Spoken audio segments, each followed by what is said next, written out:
how we hide so much of what's happening and try to project something different.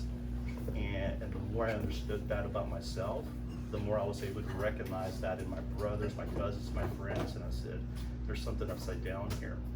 And that's when I started to develop my first program. It was called Triumph Through Trauma. And it was flat, you know. No man was going to volunteer to say, yeah, I want to go through a program called Triumph Through Trauma. So that slowly evolved into what I call now high performance. Right? So I went through different types of certifications. I'm an advanced grief recovery specialist, so I'm able to address any unresolved grief. I no longer lead with that because it really doesn't appeal to people. What high performance is a mental game. It really is. You know, right now what we see with Simone Biles, with the tennis player, any extreme or just athlete, executive individual, where they first lose the battle is in their mind. That's where you lose it first. High performance is everything around how do I equip my mind so I can take on the challenge? How do I, as a business owner, equip my team members and my leaders so that culture eats strategy every single day? It's around what do I need to do with my mind? So high performance can be the operations standpoint. Right? High performance can also be the individual standpoint, and that's where I focus, on the individual standpoint. And some of what we're going to cover today will start to highlight that. So I call it personal legacy because at the beginning of the day and to the last day we're alive, it will be ultimately what was a personal legacy for you. That's a key question. Who influenced you the most? Like Tony Robinson or? Tony Robbins, right now I'm heavily into Tony Robbins and Brandon Bouchard. I'm part of Tony Robbins' organization. I'm a senior leader within the organization, so that's where I do a lot of my volunteer work. So there's different leaders that I gravitate to. Initially it was Dr. Wayne Dyer. Solid man, just absolutely solid. It took me about 10-15 years of just listening to him over and over before my depth of understanding was able to grasp what he's really talking about, right? And that's what personal development is. It's your personal journey. What we'll cover today may be the first, second, third time that you hear this. But like anything, repetition is the mother to all mastery. So it's how often am I going to go back to it? And it's part of what we're going to cover today. Right? So Dr. Wayne Dyer, Brene Brown, just opened up my world around the area of shame and vulnerability, which unfortunately is a topic that affects men, affects everybody really. For men, it's so hard for us to cross that bridge that I'm hiding behind shame, and in order for me to get across that bridge, it requires vulnerability. So it's a double-edged sword. First, we want to keep up the mask that we're tough, but man, in order for you to break through, you have to open up. So Brene Brown, Dr. Wayne Dyer, Brandon Bouchard. Have you ever heard of Simon Sinek? Yes, I do. Start with why. Yeah, I've read a couple of his books and watched quite a few of his YouTube videos. Absolutely. And his millennial question is one of his more popular right now, right? Is how to reach the millennial. How do you reach the millennial? Absolutely. So and Tony Robbins. Those are like the 4 or 5 that right now I gravitate to. Shortly, within the next month, I'll be joining the Lakewood Ministry organization, and I want to take my programs into the men's group, right? Especially when we talk about the masks we live in. It's a program that I lead that is for men and just men, and it really addresses some of the masks that we have that we walk around with, and why it's so difficult to identify the masks themselves. And once we identify it, how do I, as an individual, recover from it? So that's a different program that I I didn't realize Lakewood had breakout groups like that. Well, they had the men's ministry, and when I mentioned in 2004, that's what happened. I went to Lakewood and I looked up the men's ministry, and they had this program called the Quest for Authentic Manhood, right? And you've done that, and it was part one of a 3-part series by Robert Lewis under men's fraternity. You know, the Quest for Authentic Manhood, winning at home, winning at work, and then the Great Adventure. And so I went through all of those 3, and then I was a table leader for that. And that was one of the areas, right? There's the spiritual area, there's the physical area. So I'm also a yoga instructor, stress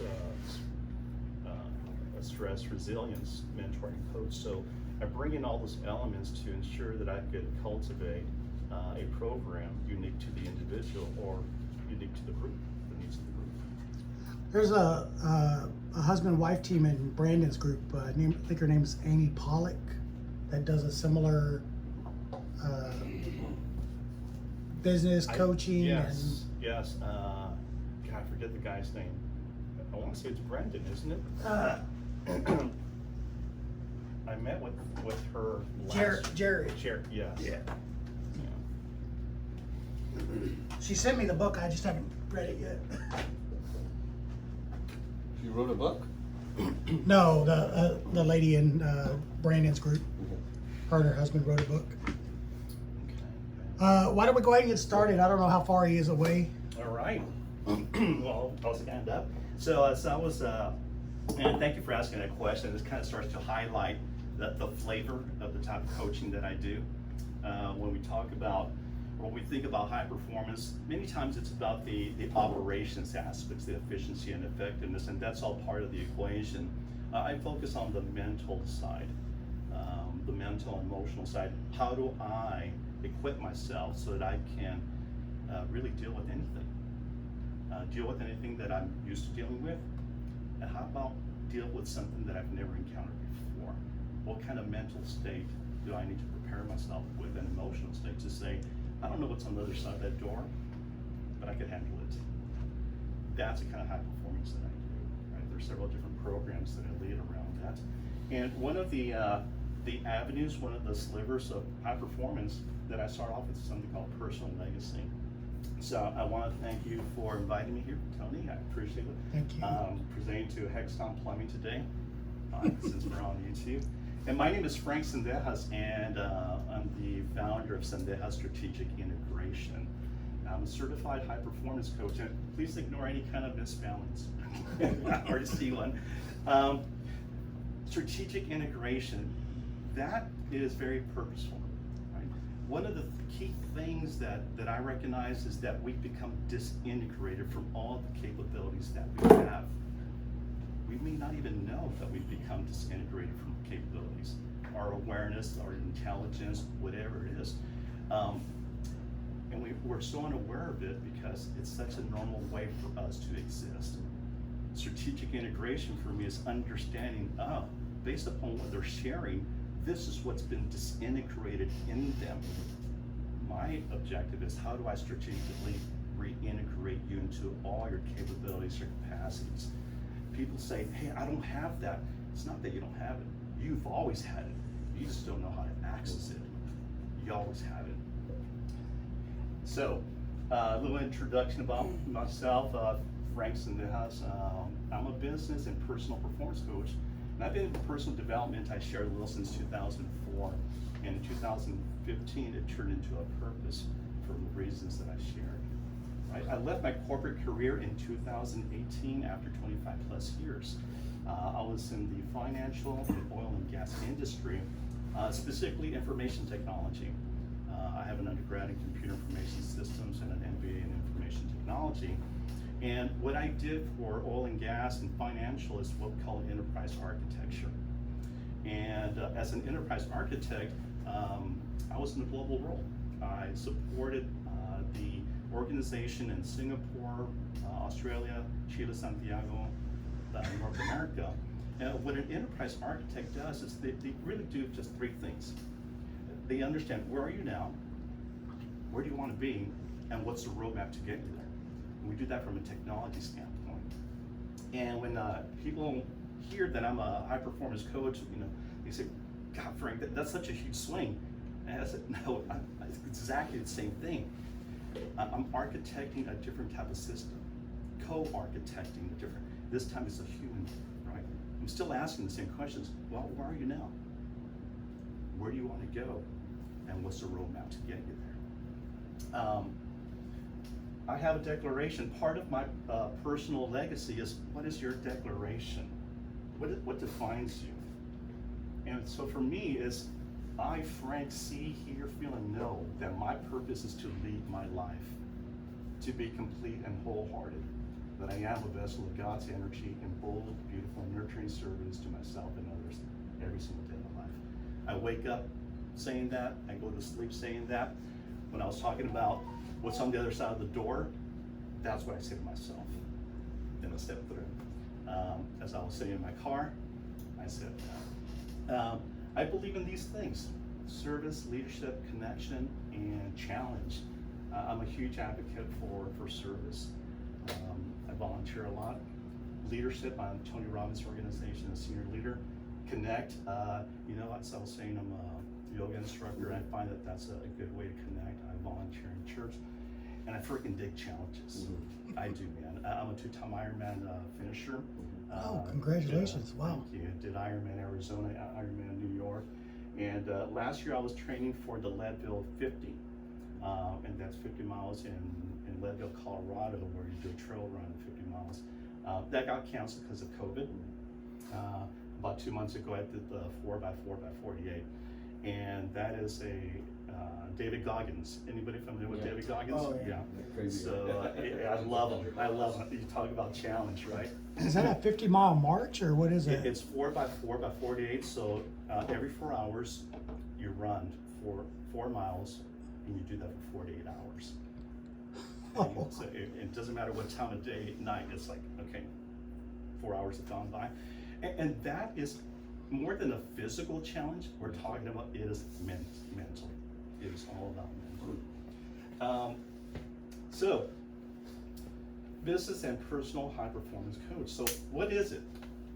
It's it's one thing and one thing only. It's the process of moving people forward to achieve their goals.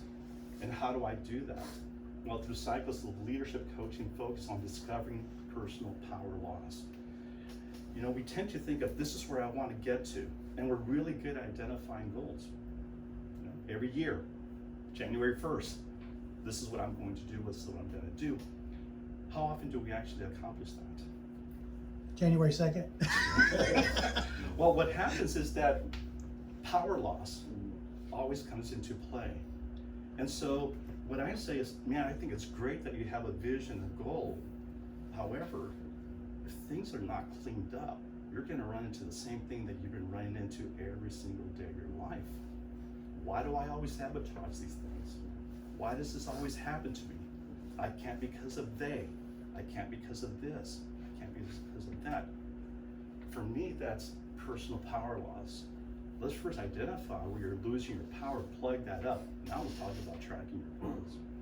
It's the applying high performance recovery practices. How do I recover myself when I feel myself slipping back into that power loss?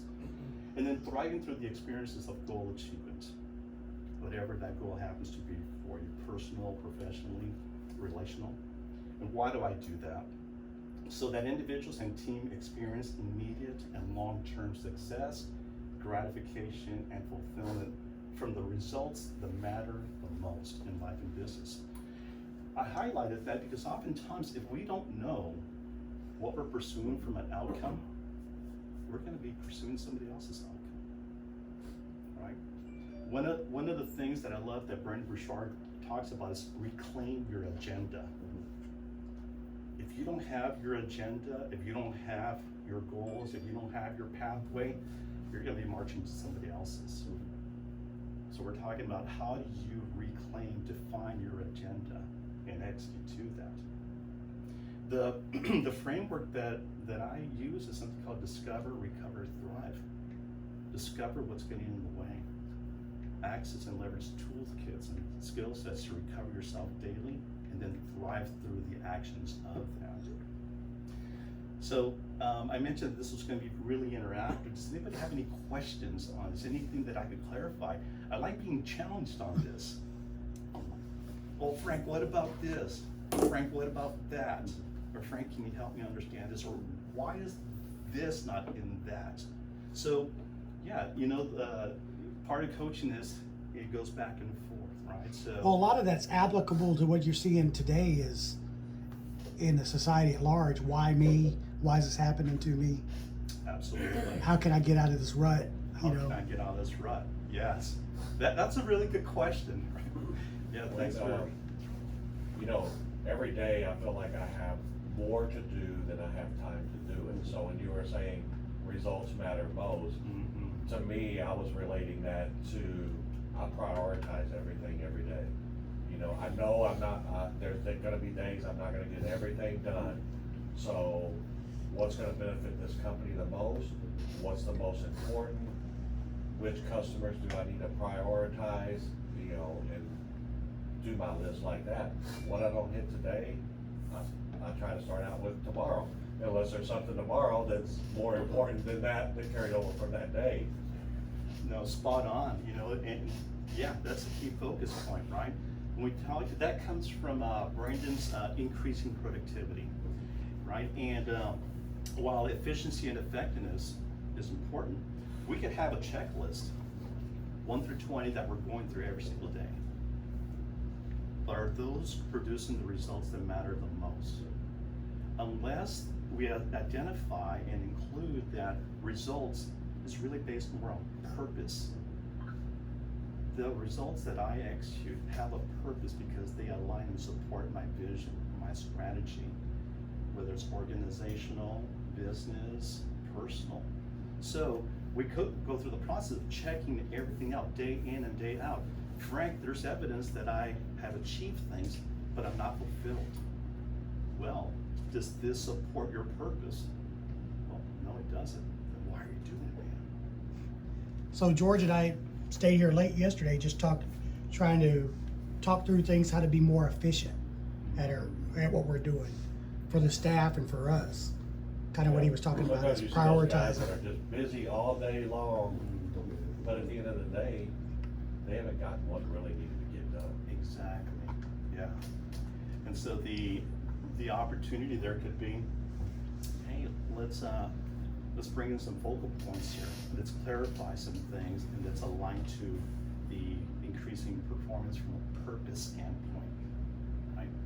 Purpose standpoint. Any other questions, comments on this, challenges? James, I see you like, I don't know about this, what Frank is feeding me here. I'll take another taco. No, I'll, you know, I'm an old man. I'm buying into all of this. You know, the personal loss, you know, all that stuff. I'm waiting for you to get the recovery. Okay. I don't need, I can figure out what's wrong with me. I'm like, okay, show me how to fix it. When we talk about personal legacy, this guy's life was cut short, man. This guy's, however, he did not wait for his personal legacy to get cemented. He didn't. And it's about the mentality, right? It's a constant quest to try to be better today than you were yesterday and better tomorrow than you were today. When we think about personal legacy, one definition is, this is what I leave behind when I die. Can we all agree that that's a true definition? How about if we expand that definition to personal legacy is what you leave behind every single time you have an interaction. Okay, well, let's say that in 45 minutes, this conversation is over, and this is the last time I see Carlos and Carlos, right? And we each live our respective lives, 20, 30, 40, 50 years. I see it as it is my moral obligation to show up in a manner that when I leave, that my personal legacy has been cemented with him in a manner that impacts. That could be with every single client, which it is, and that could be with every single meeting,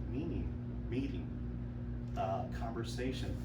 What responsibility, what personal legacy am I leaving behind as I'm exiting or I'm entering this conversation?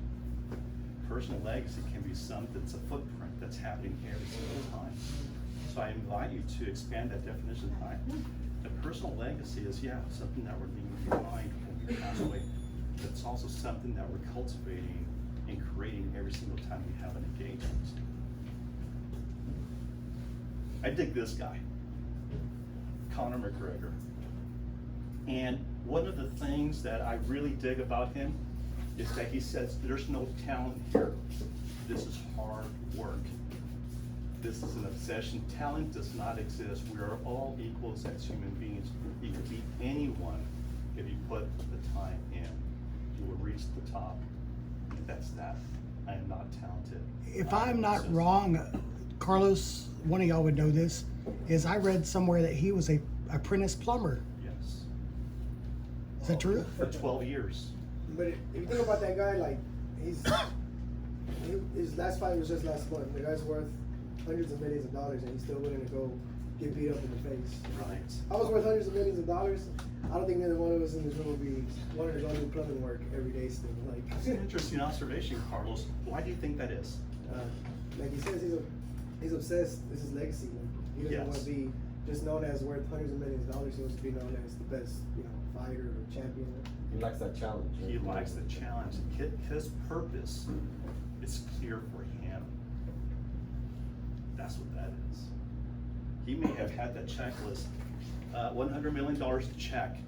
I achieved something. I have success, achievement, and productivity. However, I'm not fulfilled. Fulfillment comes from your hopes, your dreams, and your desires. So there's this, no talent here. We won't dive into this heavily today. What I'll highlight there is that when he talks about no talent, he's talking about what's called a growth mindset. A fixed mindset, which is the opposite, is that I only have a certain amount of skill and talent. When an individual focuses and lives through a fixed mindset, they're always having to prove their talent. By him saying there's no talent means that there are no limits to anything that I want to do. That's a growth mindset. That starts to get highlighted when we start talking about or listening to what we're saying about ourselves. Hey, can you do this? No, I can't. I've never been able to do it before, so there's no proof that I can do it. One of the quotes that I learned, I forget who said this, but I love it. It says, no external evidence is necessary in order for something to be true for me. Yeah, there's no evidence that has to exist in order for something to be. That's what this guy's doing too. We'll do one more. Condoleezza Rice, man, I love her. Solid, absolutely solid. At one time, I thought she would be the first woman president. You know what? That's what I was hoping for. I strongly believe you never should spend your time being the former anything. She served as a 66 United States Secretary of State from 05 to 09. An absolutely brilliant woman. Now, her political affiliation may be something that doesn't resonate with you. Her mental toughness, her willingness, her background, what she did, what she spearheaded, it's amazing. You know, you could be anyone if you put your time in. You really can. So we're talking about personal legacy, and I touched on the definition itself. We're expanding it. What we operate from that we may not even be aware of, so we'll call it inherited legacies. And this is going to be an interactive, you don't have to write anything out, but if you start examining this, then we can start understanding what is it that I inherited, and it's now my legacy. that may not be serving me. Some of these legacies may be shown up as what we call belief ceilings. Oh no, I grew up with them. I'm first-born American generation. My dad has a third-grade education. My mom an eighth-grade education. They immigrated from Mexico first, and I was born in East LA. And so there's just these stereotypes that get reinforced within the culture, and those are what we call inherited legacies. You have your own. Maybe you don't. Maybe you haven't examined that. But what they show up as is what we call a belief ceiling. We artificially put a ceiling on certain opportunities because there's this belief that we have that's never been challenged. That could be passed down from generation to generation. It could be culturally based. It could be ethnic. It could be geographically. It could be social status. It could be gender. Any one of those may have belief ceilings associated to it. And part of what we're talking about around personal legacy is shifting from an inherited legacy. I inherit this, never challenged it, didn't know to challenge it, to something that we call choice-based legacy. Choice only happens when there are options on the table. And we're able to examine what it is that I'm operating from and say, well, you know what? I'm no longer gonna pick that. Holy moly, I wasn't even aware that I was picking that every single day. Well, yeah, you are. It's become such a habitual way of living that you don't know that you're choosing it, but you are choosing it. And so one of the exercises that we're gonna work through is the father-mother inherited legacy, right? And the example is, there's two columns. There's the key, and then there's the release. And the idea here is that, okay, what is it that I know about myself that I definitely inherited from my father? What is it that I know about myself that I definitely inherited from my mom?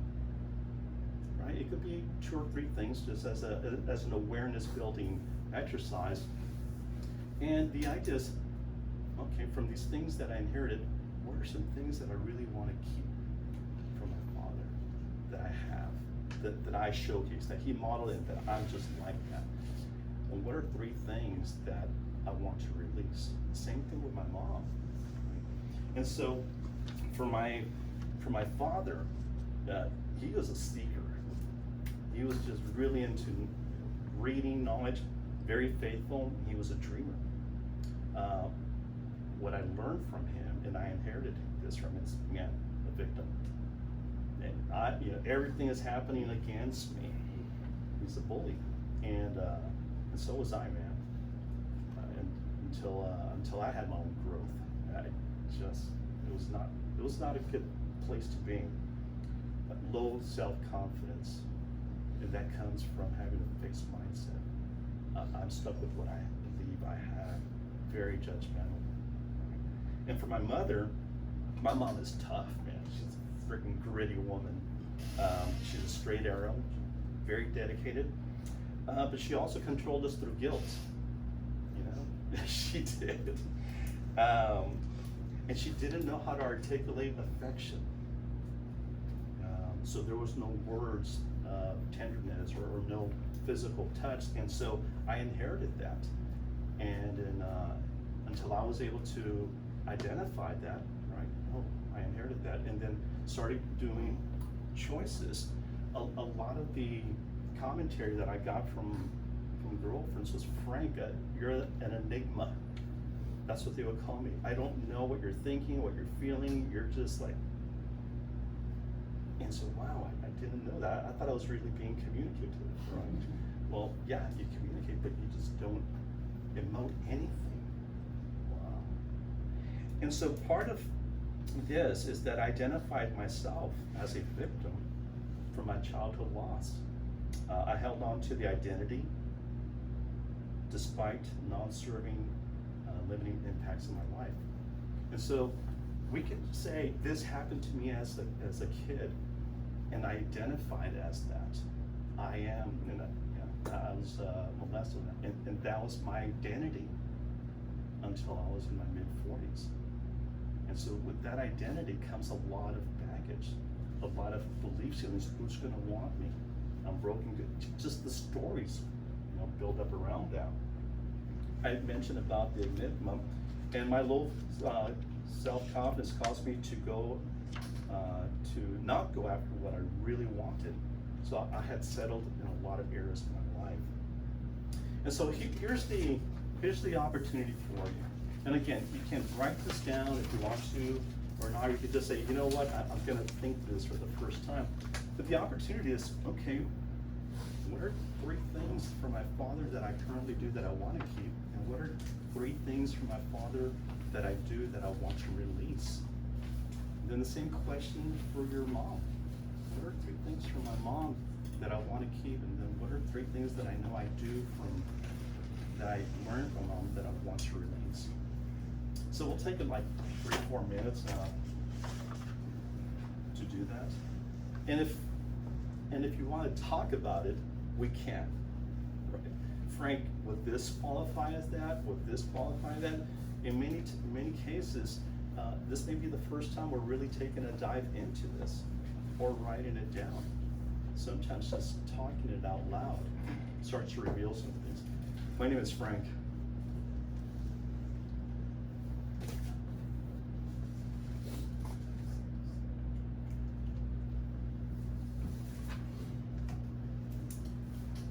So your father could have been a hard worker, right? A hard worker. And then what I want to release from my father is that, yeah, he was a hard worker, but he spent all his money. Or my father really encouraged us, but he never believed in himself. And so that's some conflict that I grew up with. I too was a cheerleader for others, but man, I was my worst critic, so I never was a cheerleader for myself. So what we're doing here is called mapping your inherited legacies. That's what we're doing.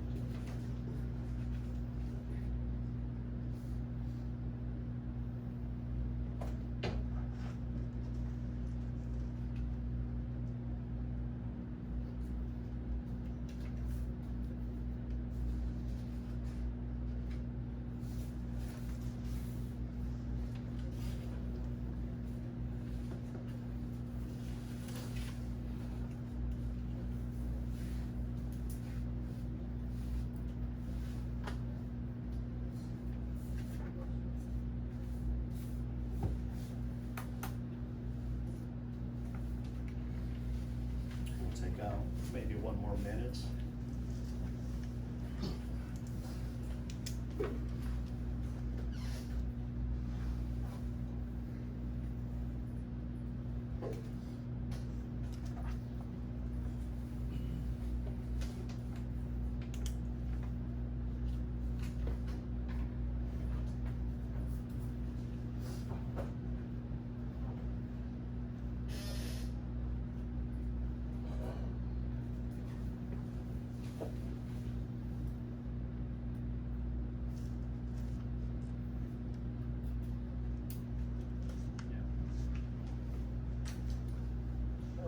So you can share if you want to. Did this start to reveal some things that, yeah, I kind of knew this about myself? Sometimes writing it down is the first step in being able to then step back and just read that without any kind of judgment, criticism, or regret. That's one of the many things that just kind of spins us back down. We start beating ourselves up. And my question is, well, did that ever move the needle forward in your life by you beating yourself up? Well, no, it hasn't. Well, how about if we choose to release that? And how can I do something different? So, anybody want to share anything, or do we go to the next section? I think like what you said, my mother was very caring, but she was also an alcoholic, and that's affected my brother and I, because neither of us really drink. Mm-hmm. We do socially, but not much because of that. Right. And then on my dad, I put that he's financially very good at what has made him financially independent, but he's rigid in his beliefs and he's inflexible about it. That's what I wrote. Right. And so did you inherit some of that, Tony? Is that what you're sharing with me? Well, I mean, the alcoholism, not drinking because of that, but I don't think I would consider myself rigid and inflexible. And part of this is lining up, oh, what is it about them that I definitely took on as part of their characteristic? And you know what? It took me several times to kind of dial that in. And that's part of what personal development is. It's a journey of revisiting the things, asking the same question time after time. You know, there's a story by some professors that when Albert Einstein was teaching, the teaching staff was very frustrated with Albert Einstein because he would administer the same test year after year after year after year. And the professors asked, why do you give the same test? The students from the previous class are handing it over, and why do you do that? And Albert Einstein said, I'm asking the same questions because the answers change. So we sometimes ask the same question. Here's a perfect example. The absolute right answer to a question, February 2020, was the absolute wrong answer, March 2020. Same exact question. You have to ask the same question. The quality of the question reveals the quality of the answer. Sometimes it's asking the same question over and over again. It's like old YouTube videos. You see old YouTube like interviews. The answers don't age well. You know, you see an answer from like 10 years ago, and they play now, and it's like, that's not too right. You know, Yeah. change. Well, But that wouldn't work anymore, but in the meantime, in that time, it did. Absolutely. Well, I read somewhere that the reason he was a patent clerk is because he could see all the thought processes coming in, and it would get him to start thinking about other things. Absolutely. Absolutely. Spot on. Let's talk about the power of knowing what you want. If you sincerely want to change your life, raise your standards. What changes people is when their shoulds become musts. Discover the importance of being specific with what you want in life. So the power of knowing what you want. 9 times out of 10, when I ask, what do you want? I get a response, not an answer. What do you want? Well, Frank, I don't want to live in this house. I don't want, I don't want to be this way. I don't want to look this way. I don't want this car. I don't want. I said, thank you for providing a response to my question, because you didn't answer it. And so much of our life, when we talk about, well, what is it that we want? We talk about things that we're trying to avoid, and we're living life from avoidance. Is that natural? It kind of is, because we're risk averse. My question is, how are you advancing your life if you're not defining a target of what you want, when instead you're identifying what you don't want? And so the way it shows up in a non-serving way is that, Frank, I don't want this relationship anymore. Okay, so I'm gonna get into a new relationship. All right, you get into a new relationship. Frank, I don't want this relationship anymore, or a new job, or this car. So, well, why is that so different? Well, because I'm not articulating exactly what it is that I want. So one of the things that really helps, it's a really simple exercise called the power of knowing what you want. It's a simple exercise, it's extremely powerful and can be used in any scenario. It really is, just drawing a circle, and on the outside of the circle is, what is it that I don't want? And on the inside of the circle, what is it that I do want? And the more specific you are, the more apparent and the more you can track to what it is, create the roadmap for the outcomes that you want in your life. Examples inside the circle, right? All the things, ideas, feelings, hopes, dreams, and desires you want in your life. For example, I am powerful, worthy, connected, impact-driven, personal power. And outside the circle, right? Anything that you do not want in your life. What you're doing is you're creating a clear boundary. The downsides could be ways of being. One of the first things that I always write is the need to be right. How often do we walk into any scenario saying, I need to be right about this? Well, as soon as that happens, filters are brought up. In any conversation, I'm gonna give up the need to be right. When I do that, listening becomes my key to live right. Shut down overbearing or detached. Or I'm gonna give up the need or the idea that I'm too busy. When I think that I'm too busy, I'm manifesting that. What can I do instead? A non-serving identity. I'll never get this right. Or I'm always this way. I don't know shuts down. I don't know may be where you are right now. The question is, how can you ask a different question that opens up the possibilities for revealing the answer? So Frank, so essentially is the circle idea sort of the question of focus? Because I hear what you're saying is that we all say, I don't want this, and like say I don't want to be fat.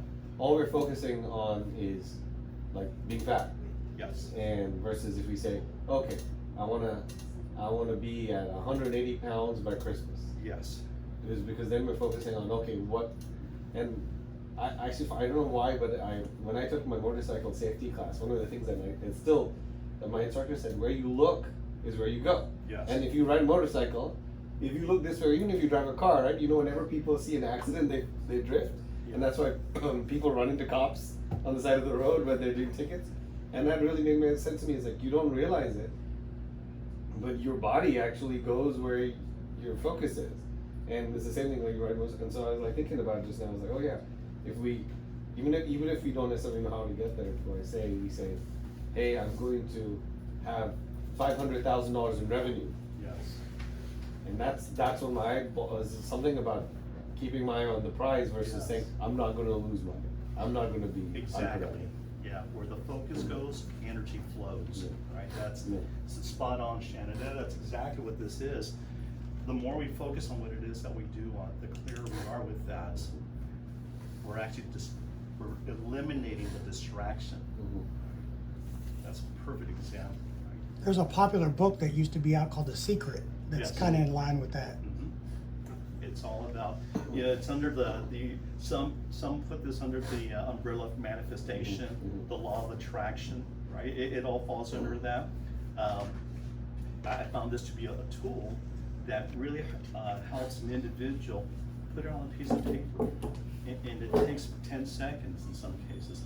In some cases, this could be done orderly. What is it that I want to accomplish this quarter? This exercise for me helped save a friendship. I was about to get on a call with a very, very dear friend, and we knew this was going to be a conversation that could break the friendship. And so, 10 seconds before, what is it that I want, and what is it that I don't want, that need to be right? What this did, this exercise, and me being focused on the outcome versus me defending or what have you, elevated our friendship. So this can be done for anything, whether it's the next client call. This is what I want to focus on my client. I want to connect, listen, hear them, see them, value them. So this could be for anything, right? Your next client visit, your next on-site visit. You know what? The last client visit wasn't that great. The client was upset, and in half an hour I'm going to step into the new client. What's my energy going to be like? Am I going to carry that residue from that client into this next engagement? Well, I could do something with this and say, you know what? I'm going to let go of what happened there, and I'm going to focus on delivering, being the best personal legacy that I can in the next client. So, any questions on the power of knowing what you want, or how can you see this applying to in your life?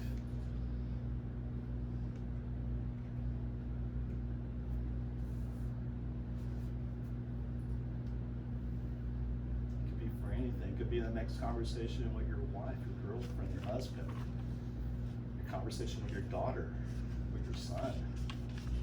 You always do this. You're like, wait, hold on. Am I moving the needle forward with this conversation with my son who I'm talking with? Am I connecting and communicating with this individual? Two very, very different things. Talking with someone is very different than having a conversation with someone, being clear about it. So I find that this tool, the power of knowing what you want, is very, very powerful too. It's great for any kind of planning. You know, hey guys, we're about to enter a 60-minute meeting.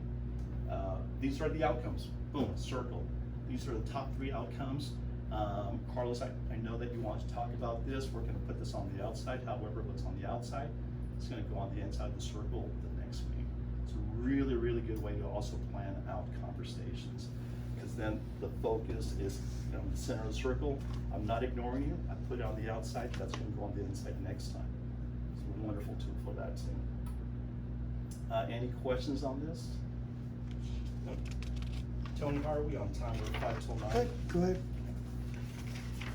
So, the ultimate success formula is what I find to be a very powerful tool, and you'll see that the top item there is decide. Right? Exactly what you want. Clarity is power. And you'll see how there's been a building of things to get to this. Inherited legacies is, what am I choosing to release? What am I choosing to keep? The power of knowing what I want. What is it that I want on the outside? What is it that I want on the inside? Any type of success is driven by the level of clarity that you have on the result, the outcome that you want to achieve. The very first thing is decide exactly what you want. Clarity is power. The second thing is modeling. Model someone who's already experiencing that success. And so Tony asked Frank, who are some of the teachers that you have? Well, I have several, because each one has, you know, what I pull from them, their own level of expertise that I want to pull from. So it may be a variety of individuals for you. Someone with regards to business. You mentioned Simon Sinek, right? It could be a popular judge that aligns with your way of thinking and has the same value system, belief system, and is able to articulate the boundaries to preserve those values. So identifying, I should make that plural, model some or people, and then take action. Many times we say, oh, I want to be like that individual, but we take no action. This is something that happens quite often. We have a conversation about something, and we feel good about it. And that feeling gets confused for, I actually did something. That is a big bridge that a lot of people don't cross. So you go to, let's say a Tony Robbins event or some event, and you're all pumped up, boom, boom, I feel good about it. And you leave the event, or you leave a conference or a convention or a training, I'm for it, and then there's no action taken. So for me, that I solved that problem through writing it down, making a list, because if it's just a thought or a conversation or something, that tends to happen. You know, you get busy with other things. Whereas if I make a list or if I write it down, then I can either go back and check it off, or I can revisit it. I can read that. It was important enough for me to write down.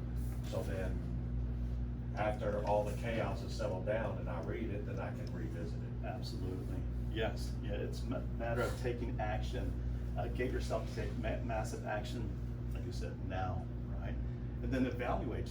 What are your results? What worked? What didn't work? And what can I do differently? Finally, change your approach until you get what you want. Don't give up on your dreams. Don't ever compromise.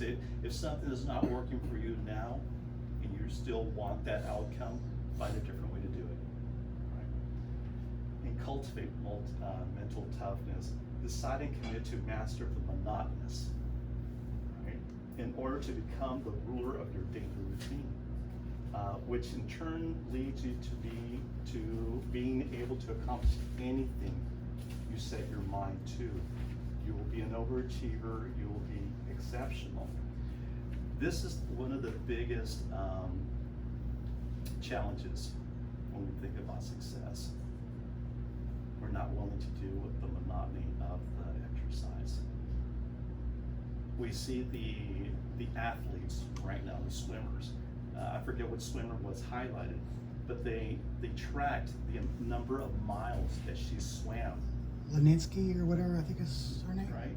And for her practice, right, to get to it, they said she literally swam the distance from the United States to Japan, right? And it was over 21,000 miles. That's how much practice.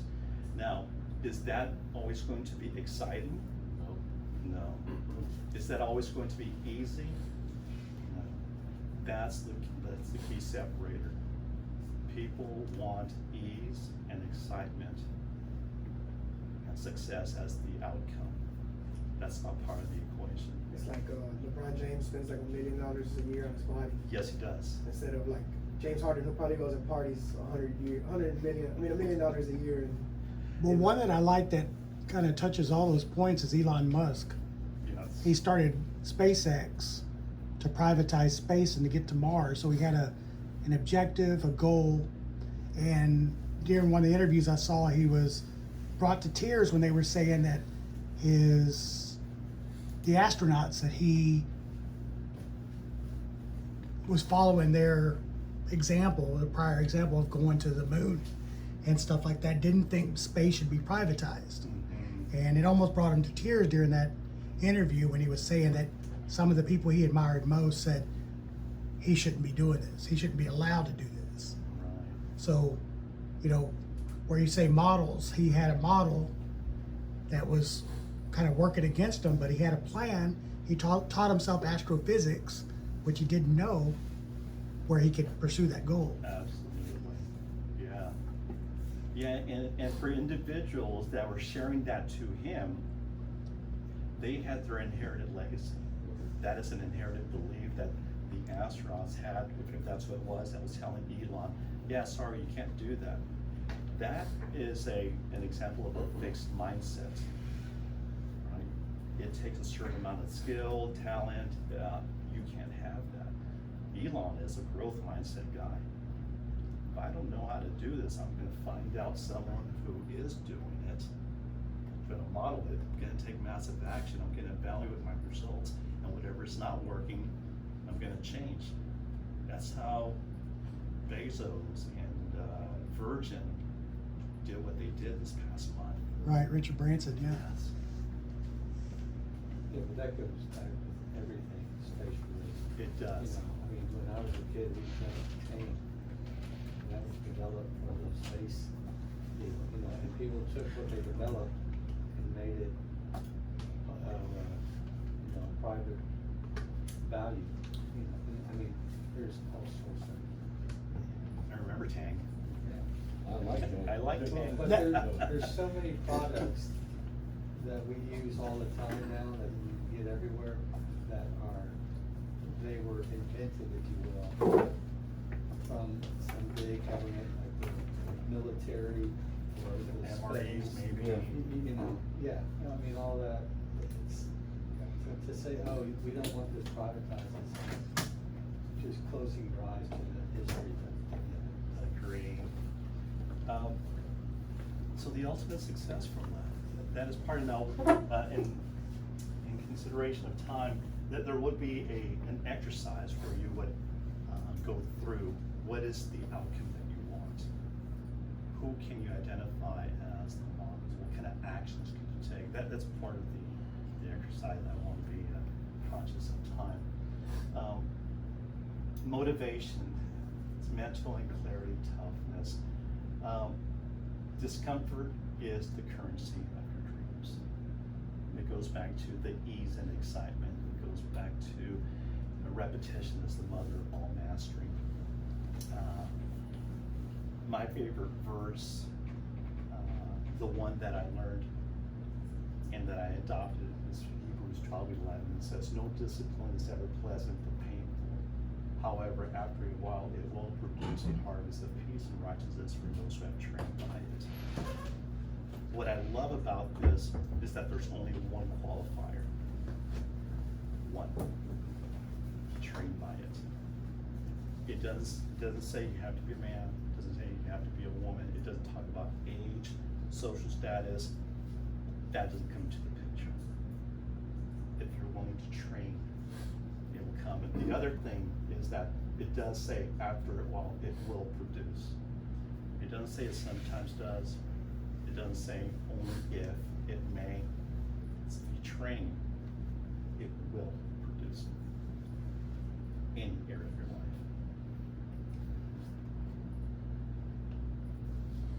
Personal legacy, what is yours going to be? This is Steve Jobs, and this is an excerpt of his commencement speech in 2005. Remembering that I'll be dead soon is the most important tool I've ever encountered to help make big choices in life. Remembering that you're going to die is the best way to know, I know, to avoid the trap of thinking you have something to lose. Something to lose is something that's in your mind. You go after anything that you want. And whatever your personal legacy is, whether it's a 2mm shift today, whether I'm gonna take this step, choose it today. Choose it every single day. When it's tough, choose it. It'll make a difference. That was my brief on personal legacy. This presentation normally runs 3.5 hours. So we do more exercises, a board break.